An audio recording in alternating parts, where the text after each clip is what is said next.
प्रभु यीशु मसीह के नाम में आपको अनुग्रह और शांति मिलता रहे।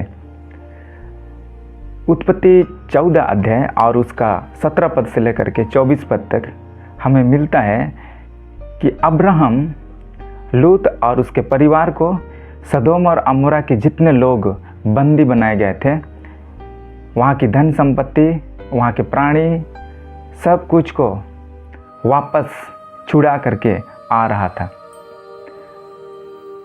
अब्राहम के साथ परमेश्वर था और इसलिए वो विजयी हुआ। परमेश्वर चाहता है कि हम भी एक विजयी जीवन व्यतीत करें। हम अपने जीवन में अगर हम हारते हैं तो इसके द्वारा परमेश्वर को महिमा नहीं मिलती है। हमें परमेश्वर के वचन को पढ़ना है, परमेश्वर के ऊपर भरोसा करना है, वो हमें विजयी बनाता है। इससे पहले 5 राजाओं और 4 राजाओं के बीच घमासान युद्ध हुआ। सदोम और अमोरा के ओर से 5 राजा थे और दूसरी ओर 4 राजा थे। इस युद्ध में सदोम और अमोरा के राजा हार गए। दूसरी ओर जो 4 राजा थे वो विजयी हुए और सदोम अमोरा के धन संपत्ति को, वहाँ के लोगों को बंदी बनाकर वो निकल पड़े। पिछले अध्ययन में हमने देखा कि एक व्यक्ति उस बंदी से छूट करके भागे भागे अब्राहम के पास आया। अब्राहम को इन सारी घटनाओं के विषय में सूचना दी और तब अब्राहम अपने 318 शिक्षित युद्ध कौशल में निपुण लोगों को लेकर उनका पीछा किया। और जब वो तैयार नहीं थे, रात के समय में वो सोचे भी नहीं थे कि कोई हमारा पीछा कर रहा है, ऐसे समय में अब्राहम ने उन पर आक्रमण किया और जितने भी धन संपत्ति, जितने लोग बंदी थे, उनको छुड़ा करके ले आया। सदोम अमोरा की ओर से लड़ने वाले 5 राजा इन 4 राजाओं से हार गए, लेकिन अब्राहम अकेला अपने 318 साथियों को लेकर इस युद्ध में विजयी हुआ। बंदी बनाए गए लोगों को छुड़ा करके लाया। इसका मुख्य कारण है परमेश्वर अब्राहम के साथ था। और जब वापस धन संपत्ति को छुड़ा करके, लोगों को छुड़ा करके वापस आ रहा था, तो बाइबल बताती है कि सदोम का राजा अब्राहम से मिलने के लिए निकला। और साथ में और एक राजा के विषय में लिखा है, सलेम का राजा मेल्किसेदेक, ये भी अब्राहम से मिलने के लिए आया। 2 राजा हैं, एक परमेश्वर का आराधना करने वाला, धार्मिकता का राजा, शांति का राजा अब्राहम से मिलने के लिए आया। दूसरी ओर एक हारा हुआ सदोम का राजा, जो एक अन्य जाति राजा है, जो परमेश्वर को नहीं जानता है, झूठे ईश्वर की आराधना करता है, ये भी अब अब्राहम से मिलने के लिए आया। वो पहले युद्ध में हार चुका है, लेकिन जब अब्राहम विजयी को लेकर के आया, सदोम का राजा उससे मिलने के लिए आया। बाइबल हमें सबसे पहले मेल्किसेदेक के साथ उनका कन्वर्सेशन को बताता है। राजा मेल्किसेदेक जब अब्राहम के पास आया तो बाइबल में लिखा है कि वो रोटी और दाखमधु के साथ आया। हाँ, ये सच है, जितने अब्राहम और उनके साथी थे वो युद्ध में थके हारे थे, उनको भोजन की आवश्यकता थी और इसलिए उनके नीड के लिए मेल्किसेदेक का राजा उनके लिए रोटी और दाखमधु लेकर के आया। उनके भूख को वो तृप्त किया और उसने अब्राहम को आशीर्वाद दिया। अब्राहम के विषय में उसने एक अच्छा शब्द को, अच्छा वर्ड को बोला, उन्हें ब्लेसिंग दिया। और बाइबल बताती है अब्राहम ने अपने सारी वस्तुओं का 10वांश मेल्किसेदेक को चढ़ाया। ये बाइबल में वर्णित पहला 10वांश है जो अब्राहम ने राजा मेल्किसेदेक को चढ़ाया था। जब मूसा के द्वारा व्यवस्था आई, तब 10वांश की विधि परमेश्वर ने मूसा के द्वारा बताया, लेकिन परमेश्वर के द्वारा दी गई व्यवस्था से पहले ही अब्राहम इस सच्चाई को अपने जीवन में वो जानता था, और उसने परमेश्वर के दास को, परमेश्वर के द्वारा नियुक्त राजा को उसने 10 वंश चढ़ाया। परमेश्वर के वचन में इस प्रकार से लिखा है, अगर हम परमेश्वर के वचन को पढ़ें,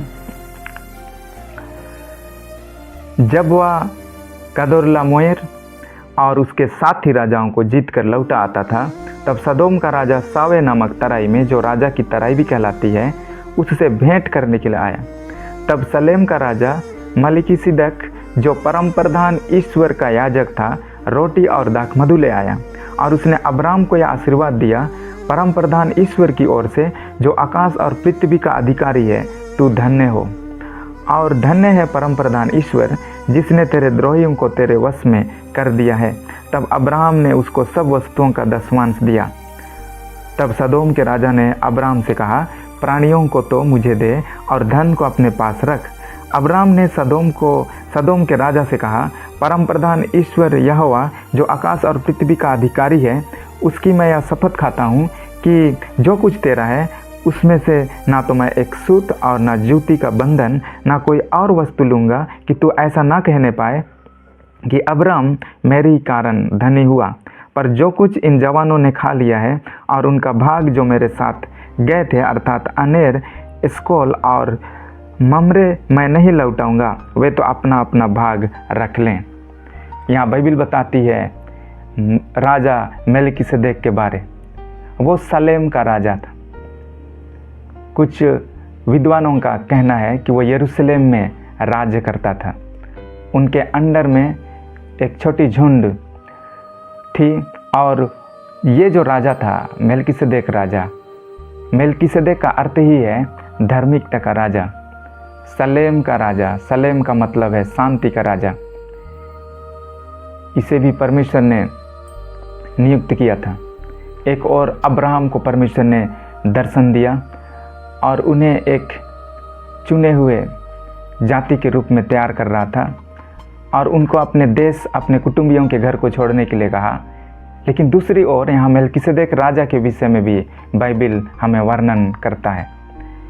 ये मेलिकिसेदेक राजा के विषय में अधिक जानकारी बाइबिल में नहीं है, लेकिन हम इतना जानते हैं कि यह परमेश्वर की ओर से राजा था, धार्मिकता का राजा था। और बाइबिल बताती है वो याजक भी था। यहाँ लिखा है वो परम प्रधान ईश्वर का वो याजक था। पुराने नियम में जब मूसा की व्यवस्था आई, तब याजक नियुक्त किए गए, और लेवी के गोत्र से याजक पद के लिए नियुक्त किए जाते थे। परमेश्वर के द्वारा ये आज्ञा थी। लेकिन परमेश्वर की व्यवस्था आने से पहले ही परमेश्वर का वचन में लिखा है कि राजा मेलिकिसेदेक परम प्रधान ईश्वर का याजक था। जब हम इब्रानियों की पत्री 7 अध्याय को हम अच्छा से गहराई से अगर हम पढ़ेंगे, तो वहाँ राजा मेलिकिसेदेक को यीशु मसीह के साथ में दर्शाया गया है। यीशु मसीह के साथ उनको जोड़ा गया है कि हमारा यीशु मसीह भी मेलिकिसेदेक की रीति पर हमारा महायाजक बना, हमारा राजा बना। परमेश्वर के वचन में जैसा हम पढ़ते हैं कि लेवी के गोत्र से याजक पद के लिए नियुक्त किए जाते थे, लेकिन यीशु मसीह का जो जन्म हुआ वो तो यहूदा के गोत्र में हुआ।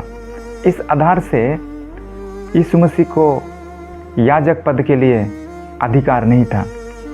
लेकिन जिस तरह से मेलिकिसेदेक का राजा, जिसके विषय में लिखा है इब्रानियों उसका 7 अध्याय और 3 पद में, उसका ना कोई पिता था, ना माता थी, ना उसका कोई वंशावली। इसका मतलब ये नहीं कि राजा मेलिकिसेदेक का कोई पिता, कोई माता नहीं था। अवश्य था, लेकिन बाइबिल इसके बारे में हमें वर्णन नहीं करती है, हम इसके बारे में नहीं जानते हैं। फिर भी वो मेलिकिसेदेक राजा परम प्रधान ईश्वर की ओर से याजक था। इसी तरीक़ा से यीशु मसीह जो यहूदा गोत्र से था, परमेश्वर की ओर से वो आया हुआ, वो हमारा महायाजक बना, और उसने हमारे लिए, जैसे मेलिकिसेदेक राजा रोटी और दाखमधु के साथ अब्राहम से मिलने के लिए आया, अब्राहम के साथियों से मिलने के लिए आया, वैसे ही हमारा परमेश्वर, हमारा यीशु मसीह स्वर्ग को छोड़ करके इस धरती पर वो आए, यद्यपि वो व्यवस्था के रीति पर याजक पद के योग्य नहीं थे, लेकिन फिर भी वो हमारा यीशु मसीह जो मेल्किसिदक की रीति पर वो हमारा सदा के लिए युगानुयुग का एक महायाजक के रूप में वो आया। जितने याजक थे वो हर बार बलिदान चढ़ाते थे, लेकिन यीशु मसीह इस धरती पर आया और उसने अपने आप को बलिदान किया। रोटी और दाखरस हमारे लिए उसने लेकर के आया। रोटी उसका शरीर के तोड़े जाने को बताता है और दाखरस उसका बहाया गया लहू है, जो हमारे आत्मिक जीवन को, जो हमारा आत्मिक जीवन परमेश्वर से दूर था, उसी के द्वारा हमारा जीवन मिलाया गया, जिसको हम प्रभु भोज में, जब हम प्रभु भोज में भाग लेते हैं, हम यीशु मसीह के देह को और यीशु मसीह के बहाए गए लहू को हम स्मरण करते हैं। मेल्किसेदेक की रीति पर यीशु मसीह महायाजक बना। जितने पुराने नियम में जितने लेवी घराने के याजक बनते थे, उनकी जब मृत्यु होती थी तो अन्य लेवी घराने से याजक बनते जाते थे। लेकिन बाइबल बताती है इब्रानियों 7 अध्याय में कि वो मृत्यु के द्वारा उसने मेल्किसेदेक का राजा का जो याजक पद है, मृत्यु के द्वारा उसने अपने याजक पद को नहीं खोया। हम उसे आज पढ़ते हैं कि वो परम प्रधान ईश्वर का याजक था। इसी तरह से हमारा यीशु मसीह भी युगानुयुग के लिए हमारे लिए महायाजक बना। याजक का काम क्या होता था? पुराने नियम में जब लेवी घराने के याजक मंदिर में सेवा करते थे तो अन्य लोगों को मंदिर में या तंबू में प्रवेश करने का अधिकार नहीं था। अन्य लोग याजकों के सामने अपनी बातों को रखते थे और याजक तंबू में या मंदिर में सेवा करते थे और लोगों की बातों को परमेश्वर तक पहुंचाते थे और परमेश्वर की बातों को लोगों तक पहुंचाते थे। वो एक बिचवाई का काम करते थे, लोगों की बातों को परमेश्वर तक पहुंचाना, परमेश्वर की बातों को लोगों तक पहुंचाना। डायरेक्ट कोई व्यक्ति परमेश्वर के साथ संबंध नहीं जोड़ सकता था, उन्हें पहले याजक के पास जाना पड़ता था। याजक के पास अपने पापों के लिए प्रायश्चित मांगना था, अपनी बातों को, अपनी प्रार्थनाओं को याजक को बताना था और याजक परमेश्वर से बात करता था। हम जितने मनुष्य जाति हैं, हम परमेश्वर से दूर हो गए। परमेश्वर और मनुष्य के बीच में पाप का दीवार आ गया और हम परमेश्वर के साथ संबंध नहीं जोड़ सकते थे। परमेश्वर के साथ हमारा डायरेक्ट कनेक्शन टूट गया। लेकिन आज से लगभग 2000 साल पहले यीशु मसीह इस धरती पर आए और वो मनुष्य और परमेश्वर के बीच में बिचवाई बन गए। तीमुथियुस की पत्री में लिखा है कि परमेश्वर और मनुष्य के बीच में एक ही बिचवाई है और वो यीशु मसीह है, जिसके द्वारा से हम परमेश्वर तक पहुंच सकते हैं, जिसके द्वारा से हम परमेश्वर से बात कर सकते हैं। वो हमारा सदा काल का याजक है, वो शांति का राजा भी है। इस संसार में लोग तलवार के साथ राज करते हैं, लेकिन हमारा परमेश्वर, हमारा यीशु मसीह शांति का राजकुमार बन करके आया। वो अपने प्रेम और शांति को दे करके हर एक के दिलों में, हर एक के मनों में वो राज करता है। पवित्र शास्त्र बाइबल बताती है राजा मेल्किसेदेक रोटी और दाखमधु के साथ आया और उसने अब्राहम को ब्लेसिंग किया। अब्राहम को उसने ब्लेसिंग का वर्ड कहा, उनको उसने आशीर्वाद दिया। जो राजा मेल्किसेदेक उनके लिए जो शब्द कहा, उसमें हम 2 चीज़ों को पाते हैं। एक अब्राहम के लिए कहा गया शब्द और दूसरा परमेश्वर के लिए कहा गया शब्द। उसने अब्राहम को कहा कि तू धन्य हो, परमेश्वर तुमको ब्लेस करे। और नीचे के पदों में लिखा है कि जिसने आपको विजय दिया है उसका नाम धन्य हो। जब हम लोग वचन से पढ़ते हैं तो लिखा है 19 में 14 का 19, उत्पत्ति 14 का 19, और उसने अब्राम को यह आशीर्वाद दिया, परम प्रधान ईश्वर की ओर से जो आकाश और पृथ्वी का अधिकारी है, तू धन्य हो। किसकी ओर से धन्य हो? परमेश्वर की ओर से धन्य हो, जो इस पृथ्वी और स्वर्ग का वो अधिकारी है, आकाश का अधिकारी है, उसकी ओर से तू धन्य हो। और दूसरा जो उसने कहा, और धन्य है परम प्रधान ईश्वर जिसने तेरे द्रोहियों को तेरे वश में कर दिया है।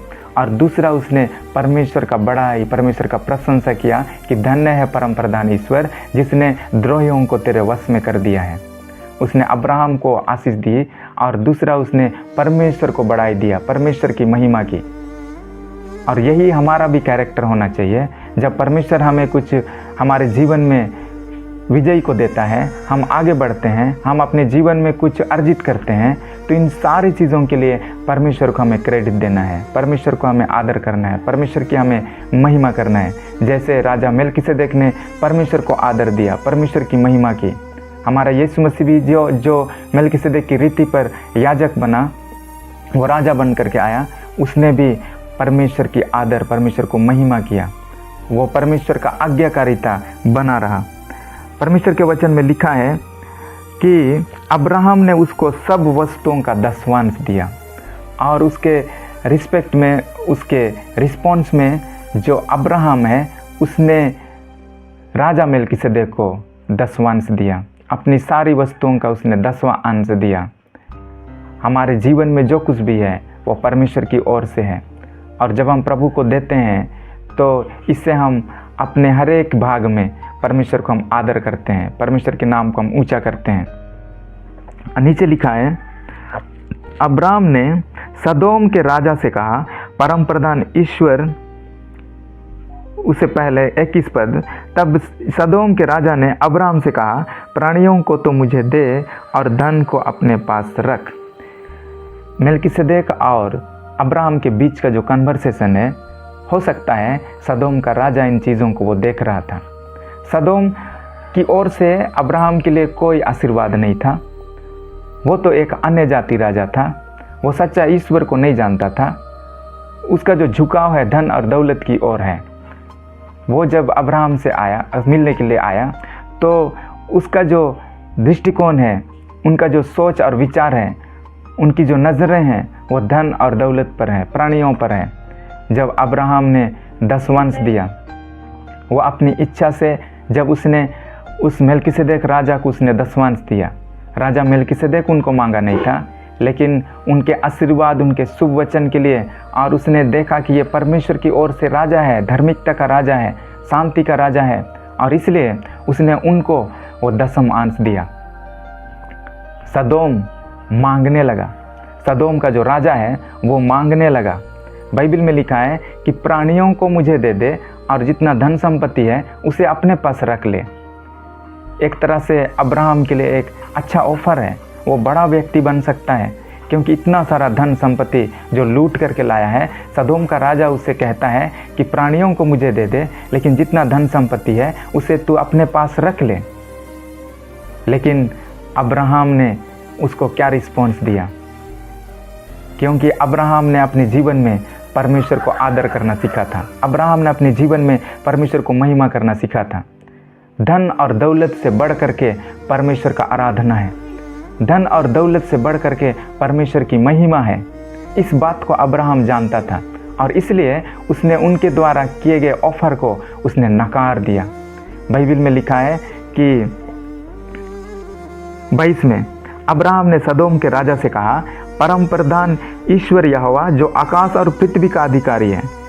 जो राजा मेल्किसेदेक जो वर्ड का इस्तेमाल किया कि परम प्रधान ईश्वर जो पृथ्वी और आकाश का अधिकारी है, वही वर्ड को ये अब्राहम ने भी यूज किया है कि जो पृथ्वी और आकाश का अधिकारी है।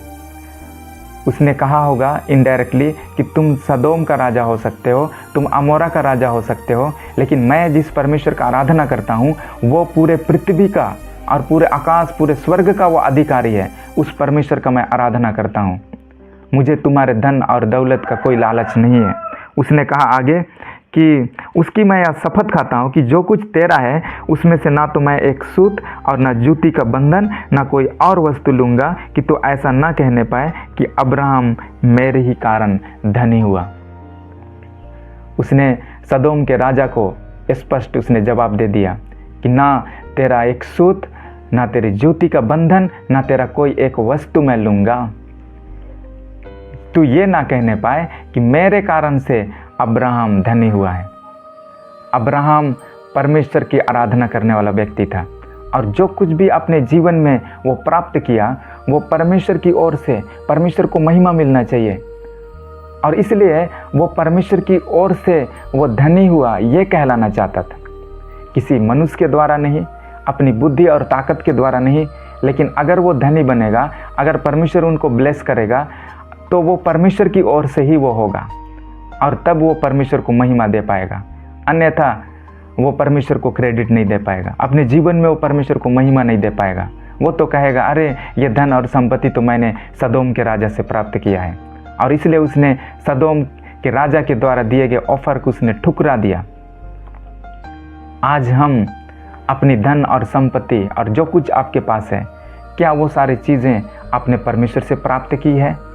क्या आप उस चीज़ के लिए परमेश्वर को आप ऑनर करते हैं, परमेश्वर को आदर करते हैं, परमेश्वर की आप महिमा करते हैं? जो गुण अब्राहम के अंदर था, आज हमें भी सीखना चाहिए कि हम अपने जीवन में जो कुछ भी हम अर्जित कर रहे हैं वो परमेश्वर की ओर से है, वो किसी और तरीक़ा से नहीं, लेकिन परमेश्वर की ओर से है। वो परमेश्वर की ओर से धनी बनना चाहा, इसलिए हमें सबसे पहला प्रायोरिटी, पहला स्थान हमें परमेश्वर की महिमा को देना है, परमेश्वर को स्थान देना है। वचन में लिखा है, पहले उसके राज्य और धर्मिता की खोज करो और तब सारी वस्तुएं तुम्हें मिल जाएगी। पहला प्रायोरिटी हमें परमेश्वर का आराधना, परमेश्वर को महिमा देना है। सदोम का धन और दौलत के लालच में ही तो लूट पड़ा और वो बंदी में चला गया था। अब क्या अब्राहम उन्हीं धन और दौलत का लालच करेगा? नहीं, वो तो परमेश्वर का आराधना को पहला स्थान देता है। हमें परमेश्वर को पहला स्थान देना है, और इसलिए सुसमाचार में लिखा है कि धन का लोभ के विषय में, धन का लोभ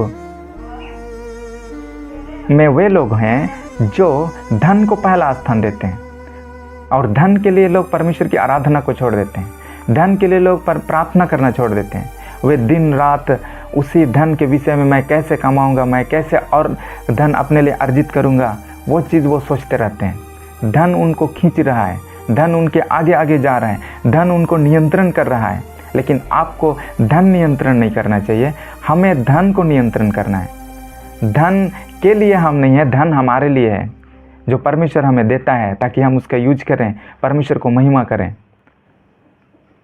जो सदोम का जो धन था, वो परमेश्वर की महिमा उसमें नहीं थी। सदोम का धन में परमेश्वर का आराधना नहीं था। अब्राहम ने उस धन को ठुकरा दिया, और बाद के दिनों में परमेश्वर ने उसको महान किया। परमेश्वर ने उसको कई सारे धन संपत्ति से उनको भर दिया, क्योंकि उसने संसार के धन को ठुकरा दिया था।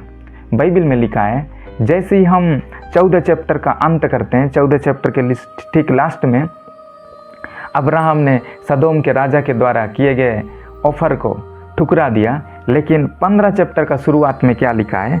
इन बातों के पश्चात यहोवा का यह वचन दर्शन में अब्राहम के पास पहुंचा। वचन में लिखा है इन बातों के पश्चात। कौन सी बातों के पश्चात? जो 14 चैप्टर में हुआ। 14 चैप्टर में अब्राहम ने सदोम के राजा के धन को ठुकराया, उनको इनकार किया। इन बातों के पश्चात यहोवा का यह वचन दर्शन में अब्राम के पास पहुंचा, हे अब्राम मत डर, तेरी ढाल और तेरा अत्यंत बड़ा प्रतिफल मैं हूँ। उसने अब्राम से कहा, मत डर, मैं तेरी ढाल और तेरा अत्यंत बड़ा प्रतिफल हूँ। छोटा प्रतिफल नहीं, वचन में लिखा है अत्यंत बड़ा प्रतिफल मैं हूँ। अगर हम परमेश्वर की आराधना करने के लिए धन और दौलत को हम पीछे छोड़ दिए, परमेश्वर के नाम को आदर करने के लिए हम संसार को पीछे छोड़ दिए हैं, तो हमारी ओर से परमेश्वर खड़ा होगा। वो आपसे कहेगा कि मत डर, मैं तेरी ढाल और तेरा अत्यंत बड़ा प्रतिफल हूँ। परमेश्वर आपकी ओर से वो खड़ा होगा, आपकी ज़रूरतों को पूरा करेगा, वो आपको बड़ा बनाएगा, और तब आप अपने जीवन से परमेश्वर को महिमा देंगे। परमेश्वर आपको बहुत ऐसे आशीष देने पाए।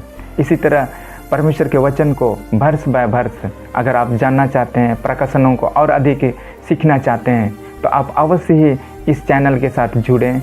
अगर आप चैनल में नए हैं तो चैनल को सब्सक्राइब करें और दूसरे लोगों को भी इन वचनों को सुनाएं, उनको उत्साहित करें। प्रभु आपको आशीष